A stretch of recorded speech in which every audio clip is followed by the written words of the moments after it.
In the background, this is the building where Nawaz Sharif spends most of his day, and it has been the center of the political activities for the last 2 years. In the background, you can see the political workers have gathered to say goodbye to Nawaz Sharif.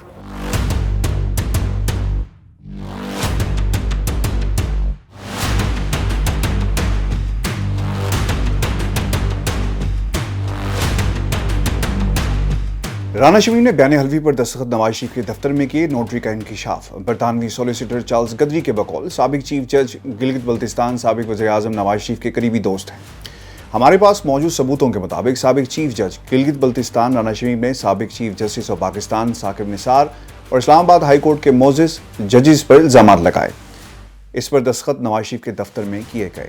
اس بیان حلفی میں الزام لگایا گیا کہ 3 سال قبل اس وقت کے چیف جسٹس ثاقب نثار نے سابق وزیر اعظم نواز شریف اور ان کی صاحبزادی مریم نواز کے خلاف فیصلہ لینے کے لیے ایک حاضر سرفیس جج پر دباؤ ڈالنے کی کوشش کی تھی۔ دستیاب ثبوتوں کے مطابق چارلز گدری برطانوی سولیسیٹر نے تصدیق کی ہے کہ جج ماربل آرچ میں تھے۔ مشکوک بیان حلفی، اس بیان حلفی کے بارے میں خبر ایک پاکستانی اخبار میں 15 نومبر کو چھپی تھی، جس کے بعد اس بیان حلفی کے مصدقہ ہونے کے بارے میں سوالات اٹھنے لگے۔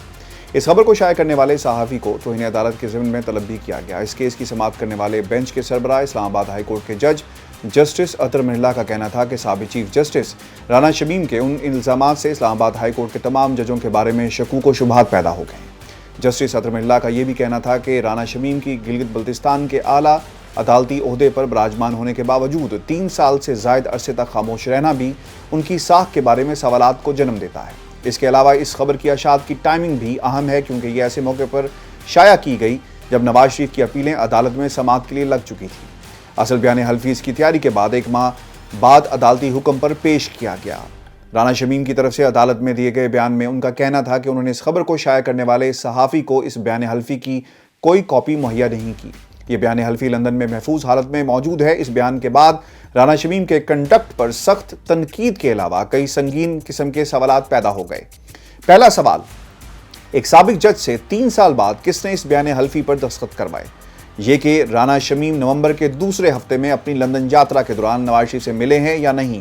انہوں نے اس بیان حلفی کی لندن میں تصدیق کیوں کروائی، اور وہ بھی نواز شریف کے دفتر میں؟ اس بیان حلفی کا فائدہ کس کو ہوا؟ اس خفیہ دستاویز کو سیاسی حوالے سے حساس موقع پر کیوں لیک کیا گیا؟ کیا اس سے پہلے نواز شریف کے رانا شمیم کے ساتھ تعلقات تھے یا نہیں؟ اس بیان حلفی کا نواز شریف کے حوالے سے بے نقاب ہونا کیوں اہم ہے؟ Marble Arch stand up house نون لیگ کا سیکریٹریٹ یعنی stand up house Marble Arch Companies House record میں فلیگ شپ ڈیولپمنٹ لمیٹڈ، جس کے حسن نواز ایک ڈائریکٹر تھے، میں نواز شریف لوگوں سے ملتے ہیں اور یہیں پر انہوں نے گرفتاری دینے کے لیے جاتے ہوئے پریس کانفرنس کی، اور یہیں پر وہ پریس کانفرنسیں عام طور پر کرتے ہیں۔ اس آفس میں انہوں نے ایاز صادق، سابق افغان حکومت کے عہدیدار محب اللہ حمد سے بھی ملاقاتیں کی۔ رانا شمیم نے بھی ابھی تک نواز شریف کے ساتھ اپنی ملاقات کے بارے میں کچھ نہیں بتایا۔ عدالت کے باہر اس بارے میں سوالات پر وہ نو کمنٹس کہہ کر اکثر چلے جاتے ہیں۔ ثبوتوں کے مطابق چارلز گدری نے 3 بار تصدیق کی کہ رانا شمیم ماربل آرچ میں موجود تھے۔ چارلز گدری نے ثبوت میں بیان کیا کہ جج نواز شریف کے دفتر میں موجود تھے۔ جب ان سے پوچھا گیا کہ کون سا آفس، جیسے یہاں لندن میں، گدری نے جواب دیا کہ ماربل آرچ۔